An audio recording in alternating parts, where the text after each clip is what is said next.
अस्मद्गुरुभ्यो नमः. శ్రీమతే రామానుజాయ నమః. సుందరకాండలోని 59వ సర్గ నుండి 62వ సర్గ వరకు ఈరోజు తత్వార్థంతో కూడిన అర్థ వివరణ తెలుసుకుందాము. 59వ సర్గ. ఇప్పుడు 58వ సర్గలో రామదాసుడైన హనుమంతుడి ముఖత రామకథ మొత్తం కూడా మనం విన్నాము. ఇప్పుడు 59వ సర్గలో ఆ హనుమంతుడు జాంబవంతుడు మరి అక్కడ ఉన్న వానర ప్రముఖులతో ఏమని చెప్తున్నాడు? సీతమ్మ తల్లి పాతివ్రత్యమే రావణుడిని చంపగలదు అనే విషయాన్ని ఈ సర్గలో మనకు హనుమంతుడు చెప్తున్నారు. అప్పుడు చెప్తున్నారు, అమ్మా సీతమ్మ తల్లి పాతివ్రత్యము చూసి అసలు ఎంత నా మనసంతా కూడా ఎంతో విధేయమైపోయింది. నిజంగా రావణాసురుడు ఎంతో గొప్ప తపస్సు చేసి చాలా గొప్పవాడే. తపస్సు చేత ఎన్నో ముల్లోకాలను జయించగలిగాడు, లోకాలన్నీ దహించగలిగినాడు. మరి అటువంటి వాడు సీతమ్మ తల్లిని ఆ రోజు తీసుకెళ్లేటప్పుడు తల్లి శరీరాన్ని స్పృశించాడు. మరి స్పృశించిన వాడి శరీరము ఎందుకు దహించబడలేదు అంటే, రావణాసురుడు అంత గొప్ప తపస్సు చేసినాడు కాబట్టే సీతమ్మ తల్లిని తగిలినా కూడా వాడి శరీరము దహించబడలేదు. నతదగ్ని శిఖా కుర్యాత్ సంస్పృష్ట పానినా సతి జనకస్యాత్మజా కుర్యాత్ యత్క్రోధ కలుషీకృత. అటువంటి పతివ్రత అయిన సీతమ్మ తల్లిని చేతితో తగిలిన కూడా వీడు బ్రతికియుండుట ఎంత ఆశ్చర్యకరము. ఇప్పుడు ఏదైనా ఒక అగ్నిహోత్రాన్ని మనము తగిలితే ఏమైతుంది? కాలుతుంది. మరి సీతమ్మ సాక్షాత్తు అగ్నిస్వరూపిణి. మరి అటువంటి తల్లిని తగిలిన వీడెందుకు దహించబడలేదు అనే విషయాన్ని హనుమ సుగ్రీవుడికి అక్కడున్న వానర శ్రేష్ఠులందరికీ కూడా చెప్తూ ఉన్నాడు. ఎందుకు దహించబడలేదు అంటే, సీతమ్మ ఆమె చాలా గొప్ప సాధ్వి మహాతల్లి కాబట్టి వాడు పరమ దుర్మార్గుడైన ఆ రావణుడిని ఒక బిడ్డలాగా చూసింది కాబట్టి తల్లి క్రోధము తెచ్చుకోకపోవడం చేతనే రావణాసురుడు బ్రతికిపోయినాడు. ఆ తల్లి కంటిలో కోపం వచ్చింటే రావణుడు దహించి వేయబడేవాడు అనే విషయాన్ని మన హనుమ ఇక్కడ చెప్తూ ఉన్నారు. ఎవరికి? జాంబవంతుడు లాంటి పెద్దలు వానరులందరికీ చెప్తున్నాడు. మనము ఇంకా త్వరగా వెళ్ళి రామలక్ష్మణుల్ని కలవాలి. ఇప్పుడు అదే న్యాయము. మనం ఈ శుభవార్తను త్వరగా వాళ్ళకు విన్నవించాలి అని అనుకుంటారు. మరలా చెప్తాడు, అసలు నేనొక్కడిని చాలు ఆ లంకా నగరాన్నంతా దహించి వేయడానికి. ఎందుకంటే ఇంద్రజిత్తు దగ్గర బ్రహ్మాస్త్రము, ఐంద్రాస్త్రము, రౌద్రాస్త్రము, వారుణాస్త్రము ఇలాంటి ఎంతో గొప్ప గొప్ప అస్త్రాలు ఉన్నాయి వాళ్ళ దగ్గర. ఆ అస్త్రాలనంతా కూడా నిర్వీర్యం చేయగలిగే శక్తి నాకుంది. ఆ రాక్షసులందరినీ కూడా చంపగలను. కానీ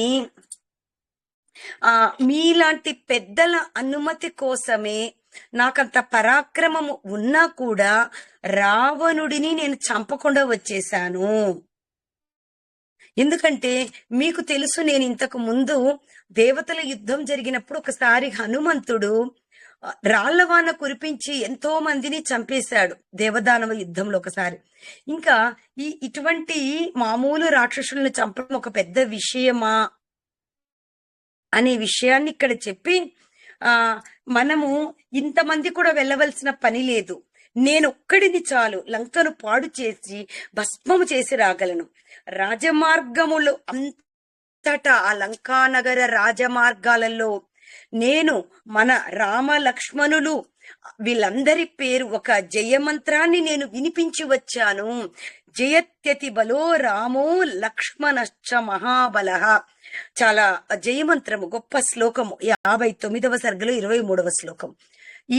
ఈ యొక్క జయమంత్రాన్ని రాజమార్గాలలో మొత్తము నేను వినిపించి వచ్చాను అనే విషయాన్ని పెద్దలందరికీ చెప్తున్నారు మన హనుమ. మరలా అంతటితో ఊరుకోలేదు. నేను కోశల రాజగు ఆ రాముడి రామదాసుడిని అని చెప్పి నేను గర్జించి చెప్పొచ్చానని చెప్తున్నాడు.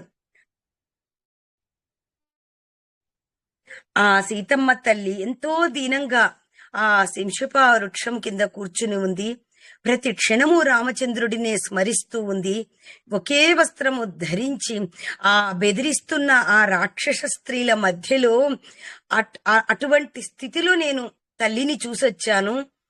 ప్రతి క్షణము అమ్మ రామనామ స్మరణని అని చెప్పి నేను రామసుగ్రీవుల యొక్క స్నేహం గురించి చెప్తే తల్లి ఎంతో సంతోషించింది. కాబట్టి ఆమెకు భర్త ఎందగలు భక్తి ప్రేమ చాలా ఉత్తమమైనది.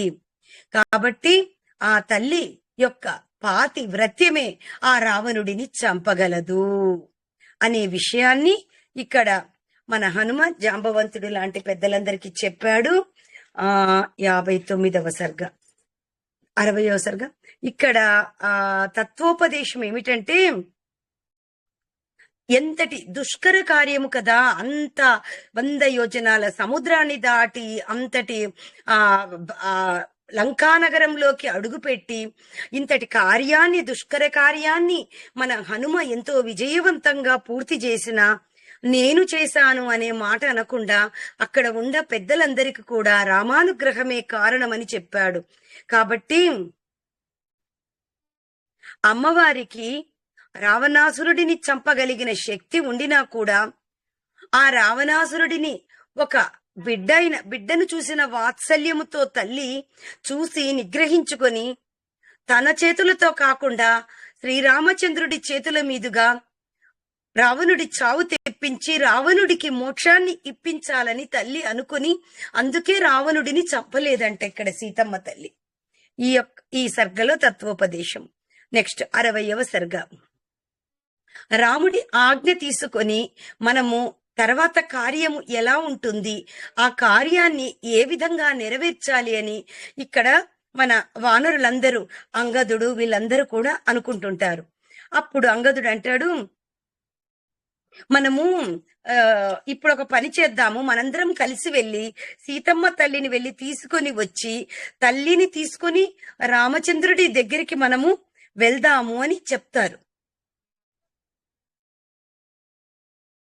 నువ్వెంతో పరాక్రమము గలవాడివి కదా హనుమా, మరి తల్లిని తీసుకొని వచ్చింటే చాలా బాగుండేది అని అంటే అంగదుడు చెప్తున్నాడు, ఎలా అయినా మనందరం వీరులం కాబట్టి జానకీదేవిని తీసుకుని రామదర్శనానికి వెళ్దాము అని అంటారు.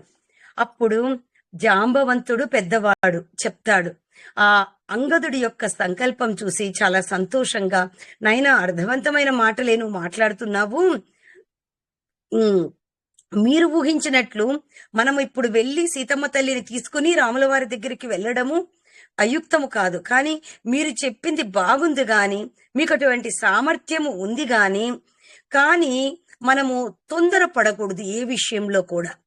ముందు రాముడి దగ్గరికి వెళ్ళి ఆ రాముల వారు ఏమి చెప్తారు ఆయన ఆలోచనను అనుసరించే మనము కార్యం చెయ్యాలే కాని మన సొంత ఆలోచన ఎంత మేధావులమైన తర్వాత మనకు ఎంత శక్తి సామర్థ్యాలు ఉన్నా మనము అటువంటి పని చెయ్యడము ఉత్తమమైన పని కాదు. కాబట్టి దయచేసి మీరు తొందరపడవద్దు. ముందు రాముడిని వెళ్ళి రాముడి యొక్క ఆలోచనను అనుసరించి వారి అభిప్రాయాన్ని తెలుసుకుని మనము ముందుకు అడుగు వేద్దాము అనే విషయాన్ని పెద్దవాడైన జాంబవంతుడు, అంగదుడు లాంటి మిగతా వానరులకు ఉపదేశం చేస్తాడు. అంటే ఇందులో తత్వార్థము ఏమిటంటే 60వ సర్గలో అంతటి గొప్ప వానర శ్రేష్ఠులు ఎవరెవరు? జాంబవంతుడు, అంగదుడు, ఇటువంటి గొప్ప వాళ్ళైన వానర శ్రేష్ఠులు కూడా ఏది కూడా తొందరపడి ఏ పని కూడా చెయ్యకూడదు. భగవద్ ఆజ్ఞానుసారముగానే భగవంతుడు ఎవరు? రామచంద్రుడు. రామచంద్రుడి ఆజ్ఞతోటి ఏ కార్యమైనా మొదలుపెట్టి నెరవేర్చాలి. కాబట్టి ఆ విధంగా భగవద్ ఆజ్ఞ కోసము ముందుకెళ్దాము అని అంటూ ఉన్నారు. కాబట్టి సత్యాన్ని మనము 60 సర్గలో తెలుసుకోవాలి. నెక్స్ట్ 61వ సర్గ మధువన ధ్వంసము. అంటే ఈ సర్గలో తత్వార్థము ఏమిటంటే భాగవత సమారాధన జరిగింది ఈ యొక్క సర్గలో. హనుమంతుడు, అంగదుడు అందరూ కూడా రామచంద్రుడి దగ్గరికి వెళ్ళాలని వెళ్తూ ఉంటారు. మార్గ మధ్యములో మధువనము అనేది ఒకటి వస్తాది. అక్కడ చక్కటి రకరకాల తేనెలు ఉంటాయంట. అక్కడ ఒక్కొక్క తేనె ఒక్కొక్క రుచిగా ఉంటుందంట. ఆ తేనెలన్నీ తాగడానికి వీళ్ళందరూ కలిసి అక్కడ మన యువరాజు అయిన అంగదుడిని ప్రార్థిస్తారు. అప్పుడు అంగదుడు వీళ్ళందరికీ కూడా మీ ఇష్టంగా వెళ్ళండి అని ఒక అనుమతి తీసుకున్న తర్వాత మిగతా వానరులందరూ కూడా యథేచ్ఛగా అక్కడ ఆ మధువనములో ఉండే మధువు తాగడానికి వెళ్తారు. అక్కడ ఏమి జరిగింది అనే విషయాన్ని మనము ఈ 61వ సర్గలో తెలుసుకుందాము. జాంబవంతుడు చెప్పిన మాటలు విని అంగదుడు, హనుమంతుడు, మిగతా వానరులందరూ పెద్దవాడివి, నీవు చెప్పిన మాట మేము వింటాము, మీ మాట అంగీకరిస్తామని చక్కగా అందరూ కలిసి ఆ మహేంద్ర పర్వతము మీద ఉన్నారు కదా. ఇంక ఇక్కడి నుంచి మనము కిష్కిందకి వెళ్ళాలి. ఎందుకు? అక్కడ రాముడు, లక్ష్మణుడు, సుగ్రీవుడు అందరూ ఉంటారు. ఈ శుభవార్త వెంటనే వారికి విన్నవించాలి. అలా ఒక్కొక్క వానరుడు ఏంటి సామాన్యులా? ఎవరు సామాన్యులు లేరు అక్కడ. మేరుమందర మహాకాయులు, మహాబలులు అందరు కూడా అలా ఆకాశ మార్గములో ఎగిరి అందరూ కూడా అక్కడ ఆకాశంలో ఈ వానరుల యొక్క గుంపును చూచి సర్వభూతాలు కూడా ఆశీర్వదిస్తున్నాయంట. కొంతమంది అయితే దేవతలు, గంధర్వులు ఆకాశంలో నుంచి చూసి హనుమంతుడిని చూసి అబ్బా ఎంత సాహసవీరుడు ఈ హనుమాని అందరూ రెప్ప వేయకుండా ఆకాశంలో వీళ్ళు ఎగురుతూ వెళ్తుంటే హనుమంతుడిని చూస్తున్నారంట. ఇంకా అందరు దేవతలందరూ కూడా అనుకుంటున్నారు మన రామచంద్రుడైన మన రాఘవుడి కార్యము నెరవేరడము తథ్యమని, మనసులలో కార్యసిద్ధి జరుగుతుందని దేవతలు, గంధర్వులు అందరూ పొంగిపోతున్నారు. వీళ్ళందరూ కూడా ఎంత త్వరగా రాముడికి ప్రియమైన వార్త చెప్పాలి అని అందరూ ఉబలాట పడుతున్నారు. యుద్ధానికి త్వరగా వెళ్లి సీతమ్మ తల్లిని తీసుకురావాలి, రావణాసురుడితో యుద్ధము చేయాలని ఉబలాట పడుతున్నారంట. ఎంతటి అపకారము చేశాడు ఆ దుర్మార్గుడు! మా రామచంద్రుడి ప్రియమైన సతీమణిని తీసుకెళ్లాడని వీళ్ళందరూ కూడా అంత బాధపడుతున్నారంట. ఇక్కడ ఎవరు? వానరులందరూ కూడా ఆ విషయంలో చాలా పట్టుదలగా ఉన్నారు. అలా ఆకాశంలో అలా ఎగురుతూ వెళ్తూ ఉంటే కిష్కిందకు వెళ్లే దారిలో ఒక చక్కటి అందమైన నందనవనము కనిపించిందంట. ఆ వనమంతా కూడా రకరకాల అందమైన చెట్లతో, అందమైన పువ్వులతో, లతలతో నిండి ఉందంట. ఆ అందమైన వనాన్ని చూసి వీళ్ళందరూ కూడా ఈ వనము ఎవరిది అని ఒకరు అడిగితే మన హనుమ ఇది సుగ్రీవుడి మధువనము. సుగ్రీవుడి ఆయన అప్పుడప్పుడు సేద తీరడానికి ఆ మధువనంకు వచ్చి సేద తీరి వెళ్తుంటాడు రాజు. సుగ్రీవుడు, వాలి ఒకప్పుడు. కాబట్టి ఎంతో జాగ్రత్తగా కాపాడబడుతూ ఉంది ఆ వనము. ఆ వనములో ఎవరు కూడా లోనికి వెళ్ళడానికి అనుమతి ఉండదు. అంత మనోహరమైన వనము.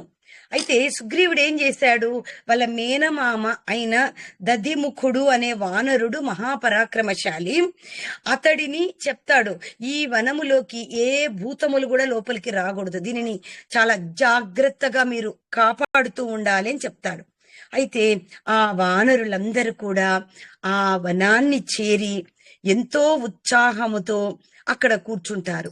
అయితే అందరు కూర్చొని చెప్పాను కదా, రకరకాల రుచితో కూడిన తేనెలు ఉంటాయంట అక్కడ. అటువంటి తేనెలు త్రాగడానికి మరి ఇంకా నెక్స్ట్ ఎవరు? సుగ్రీవుడు తర్వాత రాజు అంగదుడే కదా, యువరాజు కదా. అంగదుడి పర్మిషన్ తీసుకుంటారు. తీసుకున్నాక అందరూ కలిసి ఇష్టం వచ్చినట్లు జాంబవంతుడు, హనుమంతుడితో సహా ఇంకా అందరికీ అనుమతి ఇచ్చేస్తాడు మన అంగదుడు. అయితే వీళ్ళందరూ కూడా సంతోషముతో మనకు అంగదుడు ఇంత మంచి అవకాశం ఇచ్చాడని చెప్పి సంతోషంతో నాట్యం చేసేస్తారంట ఆ వనములో, మధువనములో. అందుకే ఇక్కడ ఈ 61వ సర్గలో 14వ శ్లోకము చాలా చక్కగా ఉంటది. గాయంతికే చిత్ ప్రణమంతికే చిత్ నృత్యంతికే చిత్ ప్రహసంతికే చిత్ పతంతికే చిత్ విచరంతి కేచిత్ ప్లవంతి కేచిత్ ప్రలపంతి కేచిత్.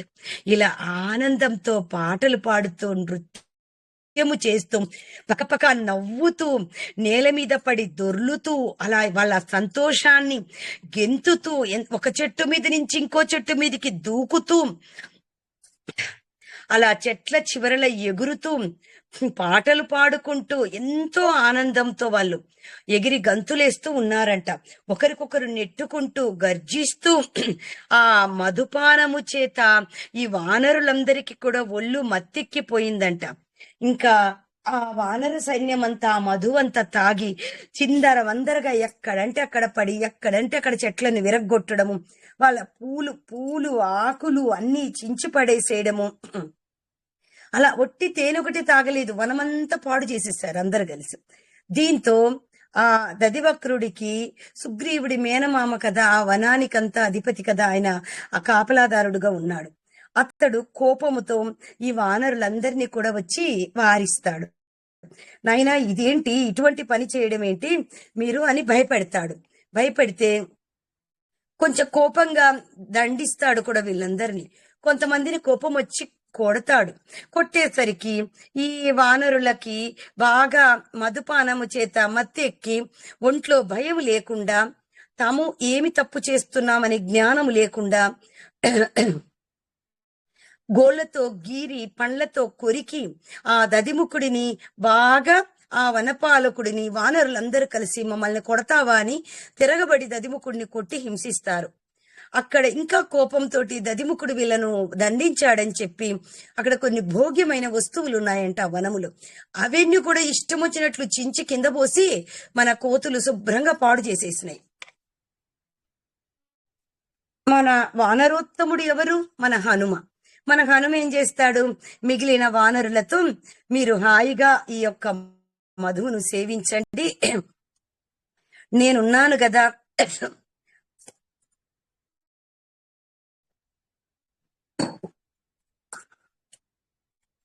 మీకు అడ్డు వచ్చిన వాళ్ళందరినీ కూడా నేను ఇక్కడ అడ్డం ఉండి వారిస్తాను అని చెప్పి చెప్తాడు. కాబట్టి అందరు మీకు ఇష్టం వచ్చినట్లు త్రాగండి అని చెప్పి హనుమ చెప్పాడు. అప్పుడు ఇంకా వానరులందరూ కూడా బాగు ఎంత సంతోషంగా ఉంది అని మరలా మధువనంలోకి పోయి వాళ్ళ ఇష్టం వచ్చినట్లు త్రాగి గంతులేస్తూ ఉన్నారు. ఇప్పుడు అలా వనపాలకులందరినీ తోసి కొట్టి మధువు తాగుతూ తీయగా ఉండే మంచి రుచికరమైన పండ్లన్నీ తింటూ మరలా వనపాలకులు మీదికి వస్తే మళ్ళా కొట్టడము, అక్కడ ఉన్న తేనె పట్లన్నిటిని చించి కింద పోసి తాగి అలా చేస్తూ ఆ చెట్ల దగ్గర కొంతమంది మత్తెక్కి పడిపోయి ఉన్నారు, కొంతమంది పక్షులలాగా కూస్తున్నారు. అలా ఆ దదిముఖుడి సేవకులనంత మన వానరులు కాలు పట్టుకొని లాగి బాగా కొట్టి ఒక మూలకు పడేశారంట. అప్పుడు దదిముఖుడు వద్దకు వచ్చి హనుమంతుడు ధైర్యం చెప్పి వానరులంతా మధువనాన్ని పాడు చేశారు అని చెప్పి క్షమించమని మన హనుమ అడుగుతారు. అయినా దదిముఖుడికి కోపం వచ్చి వెంటనే నేను ఇప్పుడే కనీసము నేనింత పెద్దవాడిని, సుగ్రీవుడి మేనమామ అని కూడా చూడకుండా, అంగదుడు మదాంధుడే నన్ను పూజ్యుడు మేనమామని చూడకుండా ఎలా కొట్టేసి ఎలా కుమ్మేశాడో చూడు అని చెప్పి చాలా బాధపడ్డాడు. ఎవరు? దదిముఖుడు. వెంటనే నేను సుగ్రీవుడి దగ్గరికి వెళ్ళి అంగదుడు మిగతా వానరులు చేసిన పని అంతా కూడా ఆయనకు వినిపిస్తానని చెప్పి అక్కడి నుంచి దదిముఖుడు సుగ్రీవుడు ఉండే దగ్గరికి వెళ్తాడు. అసలు ఈ మధువనం ఎక్కడి నుంచి వచ్చింది? సుగ్రీవుడి తాతలు తండ్రులు అలా పెద్దవాళ్ళ దగ్గర నుంచి వచ్చింది. కాబట్టి దీనిని ఎంతో అపురూపంగా చూసుకునేవాడు సుగ్రీవుడు. కాబట్టి ఈ విషయాన్ని నేను సుగ్రీవుడికి చెప్పానంటే మిమ్మల్ని అందరినీ చంపేస్తాడు అని చెప్పి దదిముఖుడు నేరుగా ఎక్కడికి వెళ్తాడు?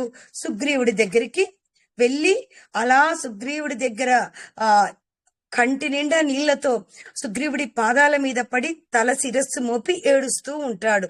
ఎవరు? దదిముఖుడు. అంటే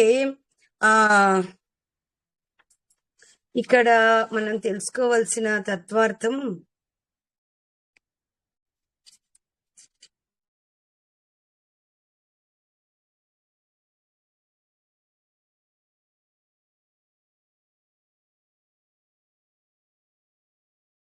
శ్రీమద్ రామాయణము ఇక్కడ ఈ ఈ వానర చేష్టల కప్పి చేష్టల వర్ణన చూస్తుంటే శ్రీమద్ రామాయణము యథార్థ గాథ.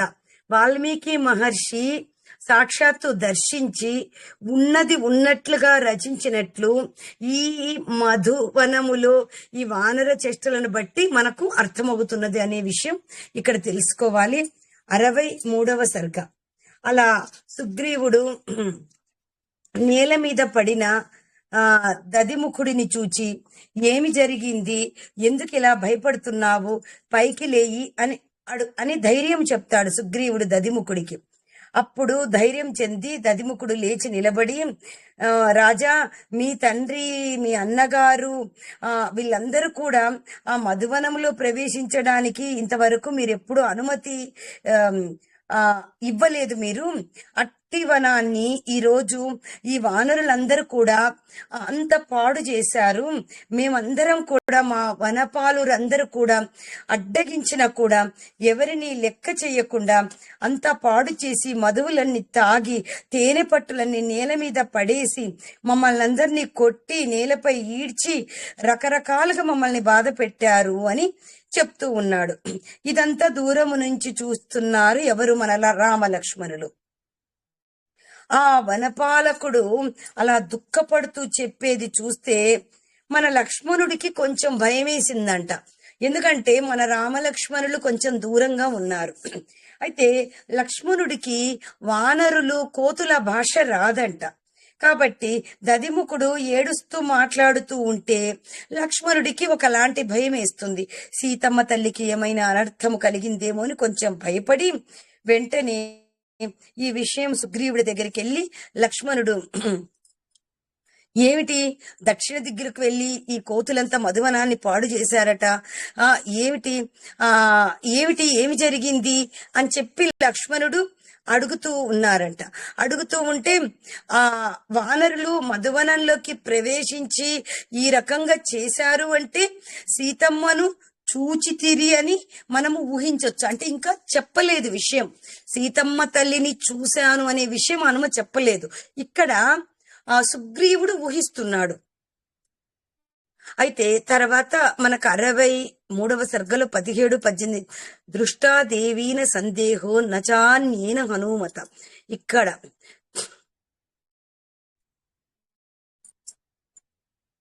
అప్పుడు సుగ్రీవుడు చెప్తాడు, లక్ష్మణ, సీతమ్మను తప్పనిసరిగా వీళ్ళు చూచుంటారు. ఎవరో కాదు, వీళ్ళందరూ కాదు, ఒక్క హనుమంతుడే చూచినాడు. హనుమంతుడు తప్ప ఇంకొకరు ఈ కార్యాన్ని సాధించలేరు. ఎందుకంటే కార్యసిద్ధి, బుద్ధి, పట్టుదల, పరాక్రమము, పాండిత్యము ఇవన్నీ ఎవరి దగ్గర ఉన్నాయి? ఒక్క హనుమంతుడి దగ్గరే ఉన్నాయి ఇటువంటి లక్షణాలు. కాబట్టి హనుమంతుడే ఈ కార్యాన్ని సాధించగలడు.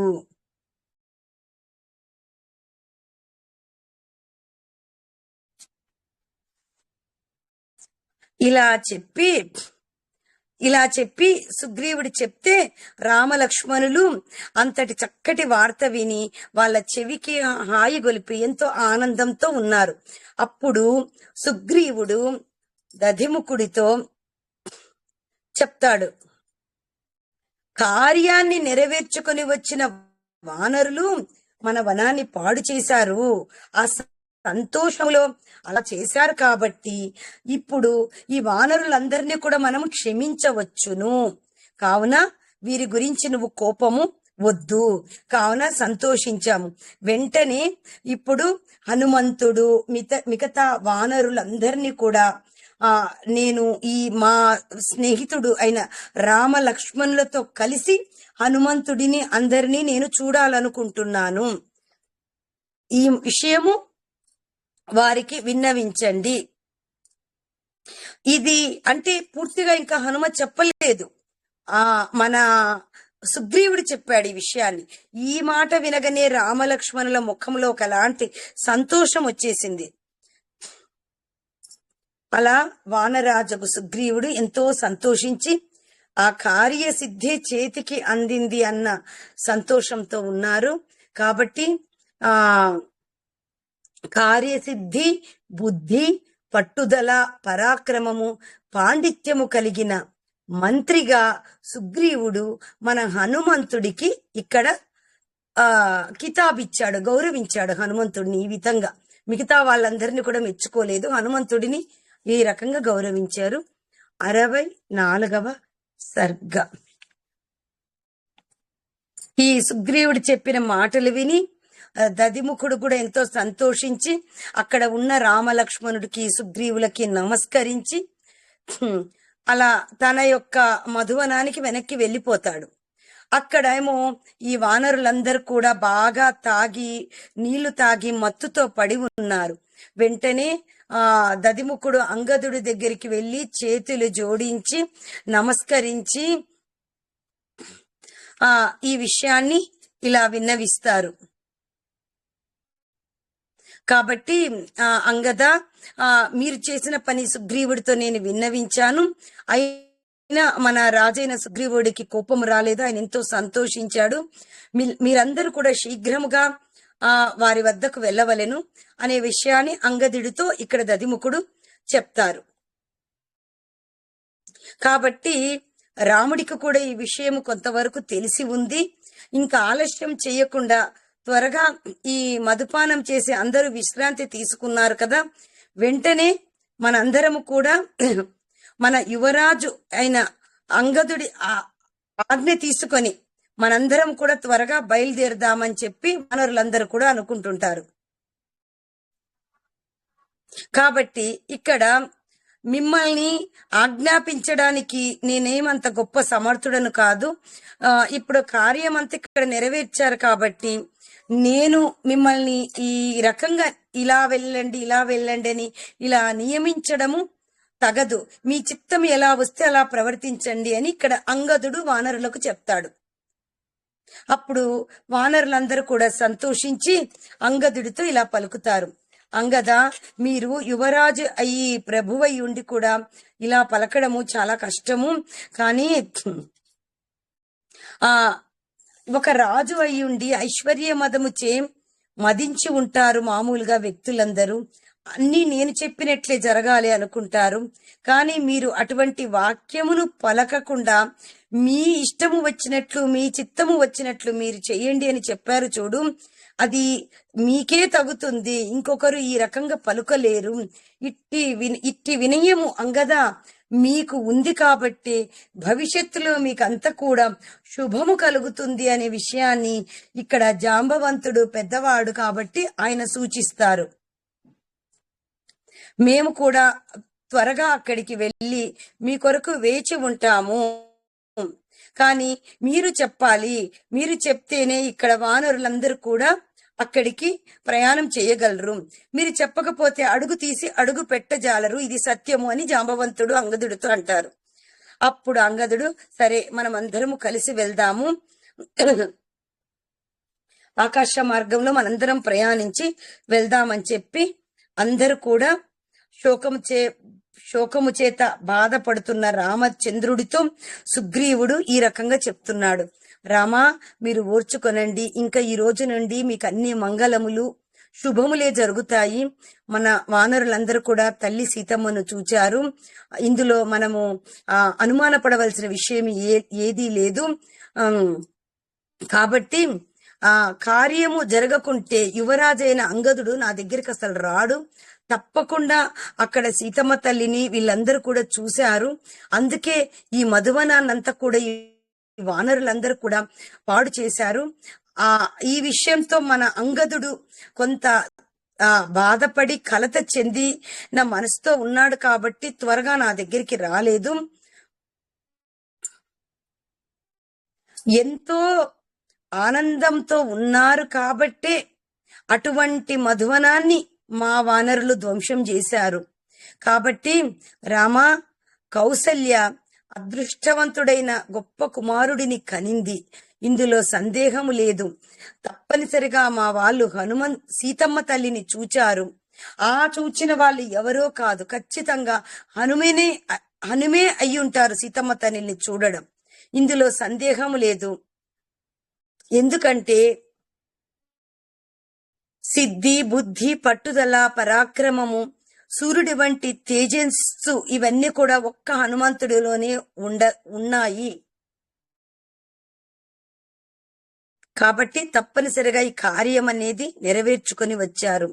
ఇట్లు మాట్లాడుతూ ఉండగానే హనుమంతుడు తను సాధించిన కార్యమిచ్చే ఎంతో గర్వంగా గర్జిస్తూ అక్కడ ఉన్న వానరులందరూ కూడా గలగలా శబ్దం చేస్తూ అక్కడికి దగ్గరగా వచ్చేశారు. వెంటనే వచ్చి సుగ్రీవుడికి అక్కడ ఉన్న ఆ రామ లక్ష్మణులకు కూడా శిరస్సు వంచి హనుమ నమస్కరించి వెంటనే ఒక్కటే ఒక మాట చెప్తాడు. నియతాం అక్షతాం నియమశీలయై, సీతమ్మ తల్లి చాలా సుఖముగా ఉన్నది అని రాముడికి నివేదిస్తారు. అంటే ఇక్కడ నియతాం అక్షతాం అని హనుమంతుడు చెప్పడం ఏంటంటే దీనిలో తత్వార్థము పాతివ్రత్యము చెడకుండా, మరణించకుండా సీతమ్మ తల్లి బ్రతికి ఉంది అని నియతాం అక్షతాం అని చెప్తున్నారు హనుమ రామచంద్రుడికి. ఇక్కడ రెండు విశేషాలను ఇక్కడ హనుమ ప్రయోగించారు. పాతివ్రత్యము ఉన్నా చనిపోతే ప్రయోజనము లేదు, బ్రతికి ఉన్న సీతమ్మ తల్లి పాతివ్రత్యము చెడిపోతే వ్యర్థము. అందుకు హనుమ చాలా సంగ్రహంగా పాతివ్రత్యముతో బ్రతికి ఉంది అనే విషయాన్ని చెప్పాడు. ఈ మాట విని సుగ్రీవుడు హనుమే ఈ కార్యాన్ని సాధించాడని ఎంతో ఆనందపడతాడు. అప్పుడు అక్కడ ఉన్న రామ లక్ష్మణులు కూడా ఎంతో ప్రీతితో, ఆనందంతో, గౌరవంతో హనుమంతుని వైపు చూస్తూ ఈ రకంగా చెప్తారంటే ఇక్కడ 64వ సర్గలో హనుమంతుడిని ఎంతో గౌరవంతో, ఆనందంతో రామచంద్రుడు చూస్తారు. ఆ తత్వోపదేశం ఏమిటంటే బుద్ధిర్బలం యశోధైర్యం నిర్భయత్వం అరోగత అజాడ్యం వాక్పటుత్వంచ హనుమత్ స్మరణాత్ భవేత్. ఈ శ్లోకం మనం చదువుకుంటూ ఉంటాం కదా. హనుమంతుని వాక్పటుత్వము నియతాం అక్షతాం అనుటలోనే ఈ సర్గలో ఎంతో గొప్పగా మనకు తెలియచున్నది. జై శ్రీమన్నారాయణ. కాయేన వాచా మనసి